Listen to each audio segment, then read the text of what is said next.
Hello and welcome once again to News Unlocked, the program where we focus on the news beyond the headlines to bring you some of the stories that go often unnoticed. Well, one person who certainly hasn't gone unnoticed in the last few days is Kamala Harris, the first woman US Vice President-elect, someone who has broken a real glass ceiling in the United States of America. And the fact that she has Indian American roots makes it even a special moment for the people of this country. We thought we would trace the life and times of Kamala Harris, trace her biracial roots, find out more about her politics, and what is the journey that Kamala and indeed her family have taken that has taken her from Chennai now to the doorstep of the White House. This is a special where we'll be talking to several people who've been associated with Kamala over the years or have observed American politics closely. Let's start though with this journey of Kamala Harris. But while I may be the first woman in this office, I will not be the last. And with that, Kamala Harris, America's first female, first part South Asian, part Jamaican African, first colored Vice President-elect, certainly broke a glass ceiling, paving the way for perhaps a new multi-dimensional biracial face of political power in the United States of America. Born in Oakland to Jamaican father of African descent and Indian mother in 1964, Kamala Harris grew up in a world of activism at Oakland in California. Kamala and her sister Maya were raised by their single mother, Shyamala Gopalan, a cancer researcher and civil rights activist who had arrived in California in 1958. Oakland's black culture helped the sisters embrace their biracial identity. Harris won her first election in 2003 when she became San Francisco's district attorney. She was elected California's Attorney General in 2010, the first woman and black person to hold the job. In 2016, she became the first South Asian American to become a US Senator. It was in early 2019 that Harris launched her presidential campaign. She was one of the highest profile contenders in a crowded Democratic primary. You chose Joe Biden as the next president of the United States of America. Her presidential race came to an end when Harris withdrew from it in December 2019, 2 months before the first votes of the primary were cast. But in August 2020, with just 3 months to go for the elections, Biden picked Harris as his running mate. And on 7th of November 2020, Kamala Harris and Joe Biden successfully clinched the White House over President Donald Trump, marking this as a beginning of a new era of politics. Had the audacity to break one of the most substantial barriers that exists in our country and select a woman as his vice president.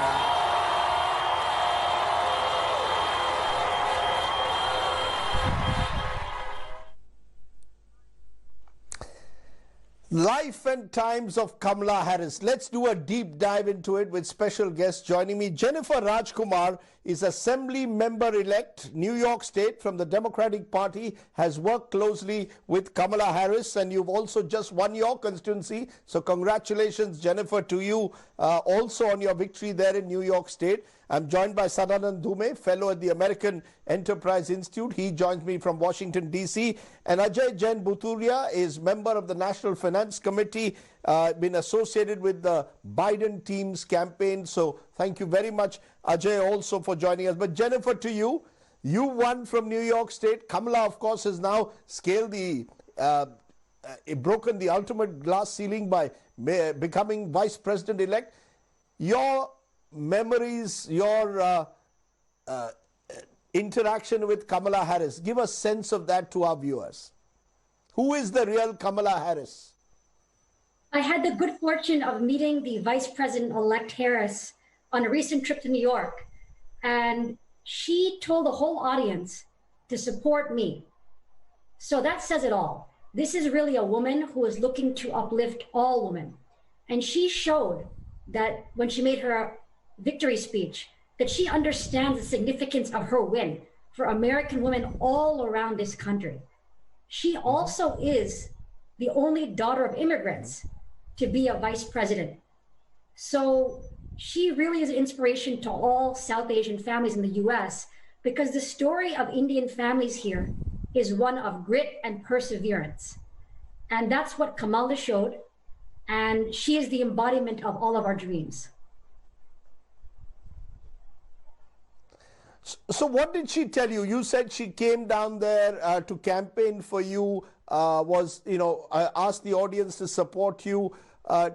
Is she to be seen purely in the realm of a civil rights activist, a gender rights activist, or is something much more than that? I saw a lovely video a few hours ago of Kamala making masala dosa. And there seemed to be the other side to her as well. Give us a sense to the human side of Kamala Harris, Jennifer, as someone who's been able to interact with her. Well, she's a very warm person, very genuine. We really exchanged words of solidarity and support for each other as women in politics. And she is a woman of many identities and a lot of experience. She was a prosecutor, a top lawyer. She was a US senator. This is a woman who has been shattering glass ceilings her entire life. Even though she's done all of that, she has maintained a warmth to her. And everybody can feel it, and you can see it in her incredible smile. She also really understands the significance of what she's done. She wore white when she gave her victory address in honor of the American suffragists who fought for the right to vote. They wore white. And amazingly, it's been 100 years. 1920 is when we got the right to vote in America. And it's been exactly 100 years, and now we have finally elected the first woman as VP of the United States, and she happens to be Indian. That's right. She happens to be of Indian American origin. She also happens to be of Caribbean American origin, or Afro-Caribbean origin. Sadanand Dhume, the fact that her mother, who we'll be speaking about later in the show, came from Chennai, it has made this such an attractive Indian story, an epic story of a woman going from Chennai in the 60s to America. Now her daughter becomes the vice president. This Indian connection, how much of a glass ceiling has that broken? Not just the fact that she's a woman, but she's half Indian American. Obviously, it's a big deal for the Indian American community to have someone who is half Indian become the vice president. But Rajdeep, if you look at Kamala Harris's political career, what's interesting is her roots in India and her familial connections to her Indian family are, of course, very strong. In fact, her mother brought her up. It was the mother's side of the family that really, played the role of an extended family. So to that extent, she has a very sort of deep and intimate connection with the Indian side of her roots.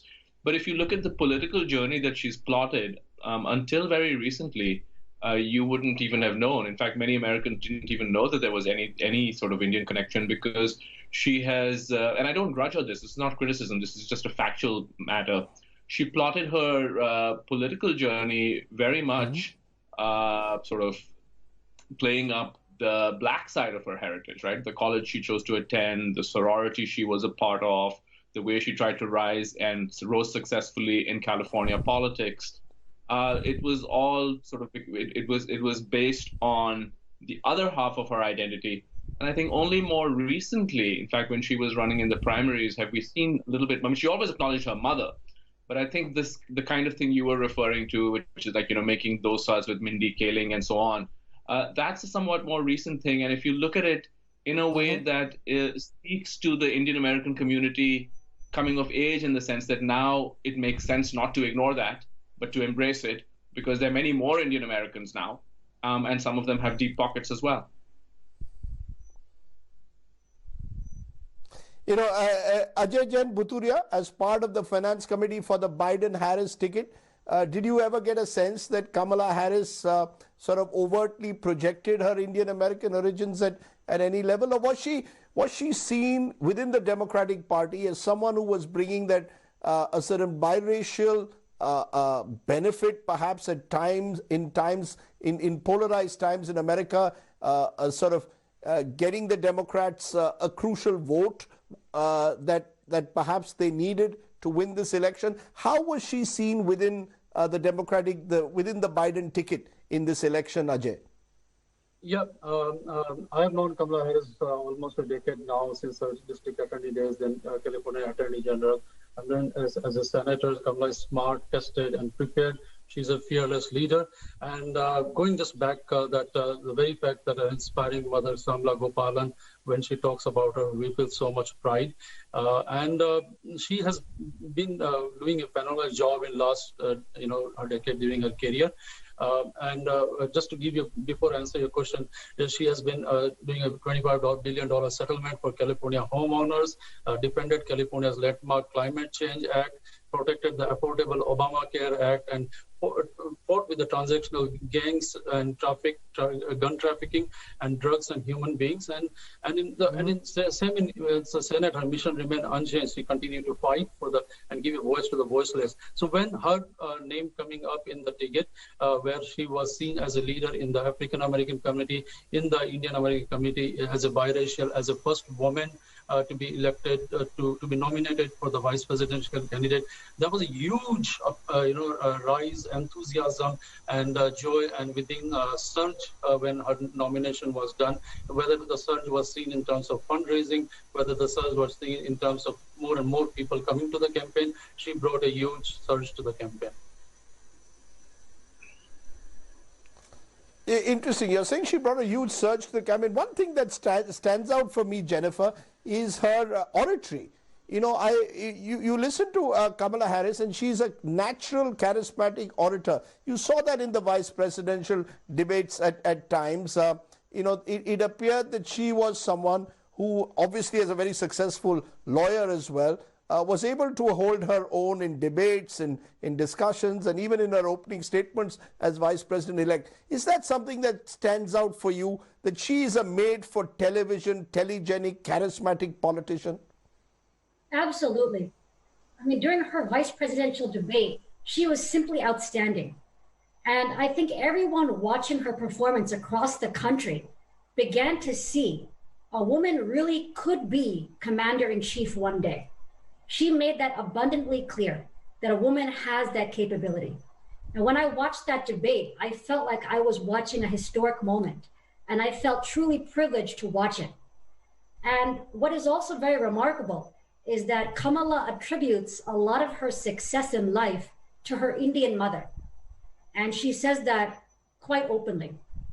Also, her oratory was incredible, even last year as a member of the Senate Judiciary Committee, where she grilled members of the Trump administration on their discriminatory immigration policies.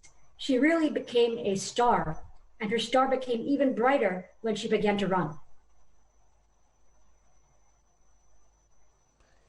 You think she wants to be president of America one day, Jennifer? Is that her ambition? She's been seen as a very driven, ambitious woman. Is that her goal? She won't stop at being vice president? Whether you're going to run for president or not is a very personal decision. The only person who knows that is the person deciding to run. But I can tell you, if she decides to run, she's going to be the front runner. It's interesting you're saying she's going to be the front runner. She, of course, lost out to Biden, Sadanand Dume, in the Democratic primaries. There's a sense that she comes from a left liberal tradition, and there was a fear that she would sort of put off centrist voters in America at times. Do you believe is she sort of bracketed as the part of the old left liberal traditions within the Democrats, and she will need to be seen to be much more inclusive as vice president? Is that one of the challenges that she will have? Yeah, I think you've put your finger exactly on the issue, Rajdeep. I mean, look, she's a work in progress. So if you look at her early career in California, she basically was seen as very tough on law and order. So she was seen as a kind of centrist Democrat with a tough message on law and order.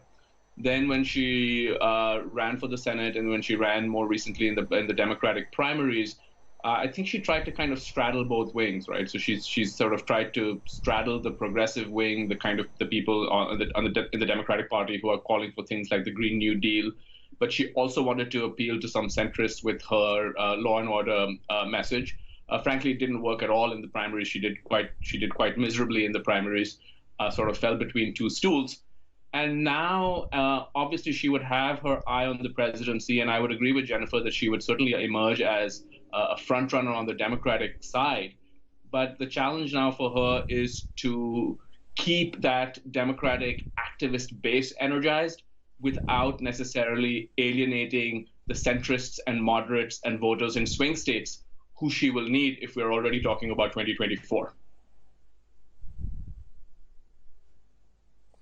Jennifer, you wanted to say something? The point that Sadanand makes, that is she a work in progress? Is she going to have to change some of her more radical views to appeal to a broader constituency in America? I think it's worth noting that American politics right now is particularly divided and particularly polarized. But that's going to change. Joe Biden is going to unify the nation. President Trump contributed to the divisions in the country, but Biden and Harris will be able to unite the country. So by the time it comes time for Kamala to run, the country and the Democratic Party, I believe, will be much more united, and that's going to be a more hospitable environment for her to run in, and that it will embrace her candidacy. Rajdeep, I want to quickly jump in. I disagree with that. There's 70 million people who voted for Trump. Yeah. 70 million people voted for Trump. This is a very divided society right now, and I don't think that we're somehow going to magically arrive at a different point in 2024. If you just look at the electoral map of this country, basically you have rural America, which is bright red, and you have urban America, which is deep blue. And I think that this is going to be a challenge for politicians going ahead, particularly politicians who seek national office, not just for the next 4 years, but even beyond. Well, I would say, though, that there's Let me leave it there. I think, yes, Jennifer. I was just going to say that I do believe, as a counterpoint to that, there's a lot to be optimistic about. More people voted in this election than in any presidential election in U.S. history. The United States people have woken up, and that's going to help us bridge the divides for the next election. So, Rajdeep, this is too early to talk about 2024. Joe Biden. Okay, we've got two sides. We can debate about, what the vote means, whether Trump is gone and Trumpism is back. We can debate about that, but I think Kamala Harris does represent change. And I think, as you said, she's work in progress, but she's also a hugely inspirational figure for many Americans with the glass ceilings that she's broken. Thank you all very much for joining me there from Washington and New York to give us a perspective on the life and times of Kamala Harris. But I want to talk today about a very special person, because if Kamala Harris is there where she is, she acknowledges this openly, is because of her remarkable mother, Shyamala Gopalan. Remember, Shyamala grew up in Chennai. And she's the one who went to America in the 1960s, married an Afro-Caribbean, and they together, in a sense, were part of the civil rights movement. And that's where Kamala got many of her value systems and her political ambition as well. Well, what we did, therefore, is we decided to speak to Shyamala Gopalan's younger brother, Gopalan Balachandran, to ask him about Shyamala, because she really is the woman behind the woman. Take a look. My mother, who raised me and my sister, was a proud woman. She did home science here, applies for a PhD graduate program in microbiology. She was a brown woman. She was a woman with a heavy accent. She was a woman who many times people would overlook her or not take her seriously. That was the first thing she wanted to do, become a scientist and do that. Two, that was not the time when people were encouraging women to do doctorate in science. or because of her accent, assume things about her intelligence. Now, every time my mother proved them wrong. Within a year of going, even when I was there, people said, don't mix with blacks there, don't. She started taking part in protest movements, the Afro-American meetings. And because of who my mother was and what she believed, what she had the ability to dream was possible and then work to make possible, the fact that my mother never asked anyone permission to tell her what was possible. At our third meeting or something like this small woman, 5 feet 6 inches, came in. Obviously, she was not a Afro-American. But she carried with her lessons from back home, including ones she'd learned from her parents, my grandmother, Rajam, and her father, my grandfather, P.V. Gopalan. They taught her that when you see injustice in the world, you have an obligation to do something about it. She was the only non-Afro-American woman of that study group on Afro-American in Berkeley. And it was during those protests that my mother met my father. And the rest, as they say, is history. They started talking about the colonial experience in India and Jamaica. They fell in love and got married. She'd tell us, don't sit around and complain about things. Do something. If Kamala is what today, like she says, it's not a question of Shyamala telling her what to do. It was the day-to-day experience of living with Shyamala. Like so many mothers, she worked around the clock to make it work, packing lunches before we woke up and paying bills after we went to bed, helping us with homework at the kitchen table and shuttling us to church for choir practice.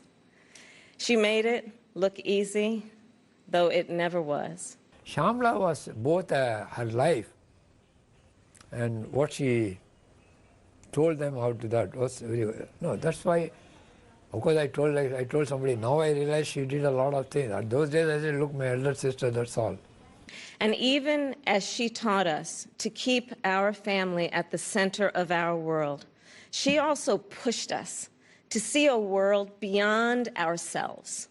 She taught us to be conscious and compassionate about the struggles of all people, to believe public service is a noble cause, and the fight for justice is a shared responsibility. The remarkable Shyamala Gopalan, the mother of Kamala Harris, the woman from Chennai, married a Jamaican, went to the University of Berkeley, of course, and today her daughter is America's first woman vice president-elect. Let's salute the spirit of Shyamala Gopalan, and let's wish Kamala Harris the very best as she prepares to enter the White House along with US President-elect Joe Biden. It's a proud moment for all of us who believe that every glass ceiling must be broken sooner rather than later. Go well, Kamala. Keep the faith. Thanks for watching. Bye for now.